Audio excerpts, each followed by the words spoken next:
Ready? Ready. Sweet. Hi, Anna. Hi. Thank you for coming. Yeah, of course. Thanks for having me. Absolutely. So we have our adaptive clinic tonight. We do. Yes. So I have a couple questions, if you don't mind asking or answering them for me. Absolutely. So how long have you been involved? This will be my third season running an adaptive golf program. Awesome. How'd you get into the adaptive golf programs? Yeah, so it's a really cool story. I went to college. I got my undergrad in exercise science and my master's in nonprofit management. And then I played golf all my life. So when it came to finding a career, kind of mixing the two, and finding adaptive golf was like a natural progression. I worked with a kid with autism when I was in college, and I took him golfing, and we had the greatest time. And I thought, like, there has to be like an outlet and like more ways to teach people like this how to play golf. And that's how I found adaptive golf. That's awesome. So do you guys have any sponsor organizations with the programs that you guys do? We do. So our program is called Gap Adaptive, and we are fully funded by the Golf Association of Philadelphia Foundation. So the Golf Association of Philadelphia, an affiliate of the USGA, our adaptive program is funded under their foundation. Awesome. What challenges have you faced, getting into it, and then also the organization itself? What challenges have you kind of faced over the last 3 years?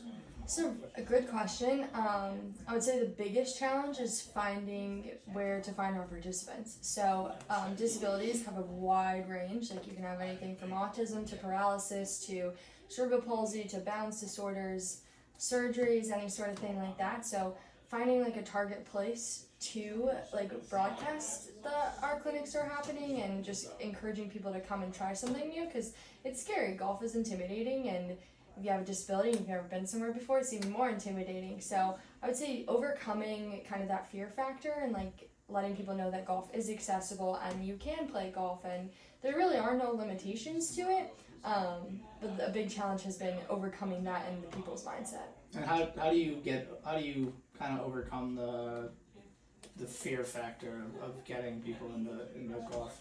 Yeah, we definitely try to advertise it as a very relaxed environment. We tell people to come, you can hit one shot, you can hit 50 shots. Like, it's super relaxed, and we also encourage everybody to bring a friend. So whether that friend is a parent, a sister, brother, best friend, it can be their physical therapist, it can be their prosthetist, kind of anything like that to kind of take away that fear. So if they have somebody with them who maybe they feel more comfortable with, hopefully they'll feel more comfortable coming. I like that.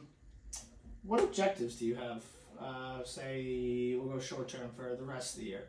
We'll start with that. What objectives do you have? Our objective is definitely to kind of reach more youth. So in the last year that we've run our program, we had a large influx of participants. So we had over 150 participants last year. Over 80% of those participants were over the age of 18. So we definitely want to keep the game of golf growing in the long term. So our objectives for this year is to figure out how to target like a younger audience. Mm-hmm. So try and get those kids with disabilities to come out and play and maybe get their parents interested in well, so that way we can keep growing the game in the long run. Awesome. And let's say a long-term objective, say the next 5 to 10 years? I think long-term objectives is to try and merge adaptive golf with golf to kind of prove to people that adaptive golf is the same as golf. So maybe once that they attend our clinics and learn that they can play and there are no limitations, that they can go out every day with their buddies. Like, you don't have to be an adaptive golfer, you can just be a golfer.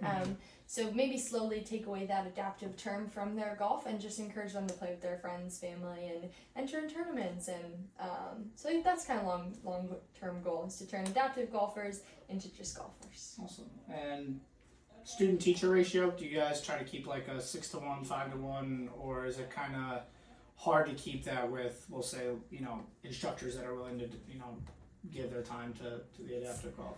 We do try to have a ratio. So every clinic is capped at 20 participants. We've learned that that's kind of like a good range space when it comes to range and chipping facility and everything like that. And we try to have a 5-to-1 participant to instructor ratio.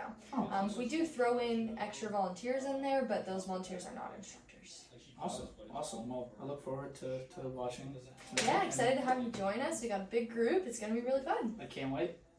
Thank you. Thank you.